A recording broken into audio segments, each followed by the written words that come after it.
Lwanyisa okusasana kw'ekirwadde ki Ebola, Obwakabaka nga buli wamu ne bannamikago baabwo aba United Nations Development Program UNDP bubangudde abakulembeze mu Bwakabaka ku kirwadde ki Ebola ng'omukka weefube ow'okumulinnya ku nfeete. Omusomo guno guyindidde ku mbuga enkulu e Bulange Mengo era Katikkiro Charles Peter Mayiga yaguggaddewo. Katikkiro mu kwogera kwe akubirizza abantu okugobera ennambika y'abakugu ku kirwadde kya Ebola beewala okutwalibwa ebyogerwa abantu nga tebiriiko mutwe na magulu. Ndowooza Katonda atubisseeko akasubi katonotono kubanga mu nnaku nga 10 ezaakayita tewali muntu yafudde Ebola. Olw'okubanga tuli yaddeko tuleme kusuulayo gwa naggamba kyengezaako okugamba.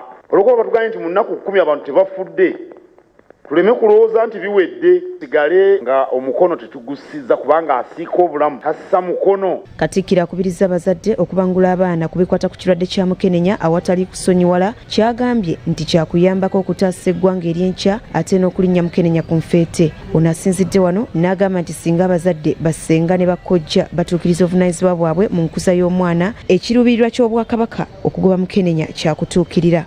Abaana mubabuulire ekituufu basenga kyabeera nabo ndowooza simanyi oba kumwe wali yaliraanye bannyina gye mubeera edda ku byalo kyalinga kyanguko oba osomoka kagga nga ssenga w'omwana ali wali simanyi oba bakwata amasimu ne boogera n'abaana baabwe ne bababuulira bakkojja ne basenga omutaana gw'amaanyi era ndowooza siriimu kyavudde akyatulemye basenga abalowooza omulimo gwa ssenga kuyigiriza muwala byakusanyusa basajja. Mukuumaddamula wadde bannayuganda amagezi okuba abakozi kibayambeko okwegobako obwavu kyagamba nti n'obutabanguko mu maka bwakuggwaawo. Nsonga y'obwavu mugamba abantu mu abakulembeze balime emmwanyi. Toyinza kusanga musajja nga alina omusiri gw'emmwanyi gwayika 3 awaka awali emirimu botoba busambattuko abantu bakole balime emmwanyi balunde tebajja kulwanagana mu maka.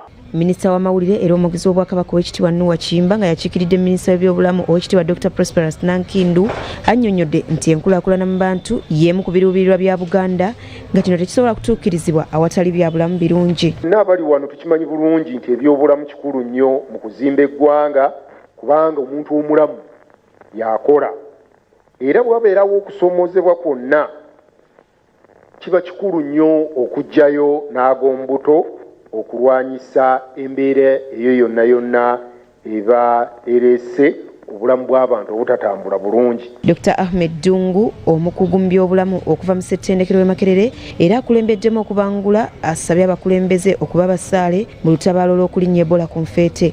Twala obuvunaanyizibwa era nziramu okugamba nti nga ku Bulange wali ku mulyango nti tutandika okukebera abayina ne tugamba betutegekedde ne tugamba gweddako wali kati wogenda ku mbaga wabulako bagambe ze ku mbaga wano naye muyinawo engeri gye muziiza abantu ng'obutebe ndaba buli kumu muyinawo munaabira engalo kwegamba wabula ng'omuntu omukulembeze. Obutabanguko mu maka obwekuusa ku kikula ky'abantu n'akawuka ka mukenenya nabyo bigatta ettaffaali ddene okulemesa enkulaakulana n'eggwanga okugenda mu maaso era ne bino abakugu tebabibuusizza maaso. Kulembeze tulina okubeera ekyokulabirako ffe tusooka okwekebeza ffe tugenda ne tuzaalira mu malwaliro ffe twewala okwegaddanga n'ebintu bye tulabe nti bisoomooza naye twongere okusomesa naddala abavubuka oluwumula lwa myezi 2 ebituuka mu luwumula tubimanyi nti abaana bavaayo n'embuto.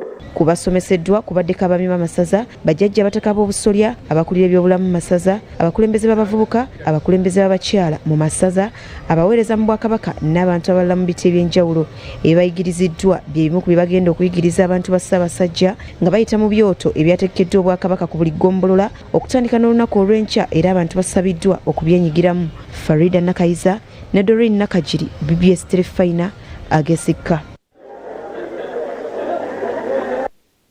Okitalo akabika gudde kusumirira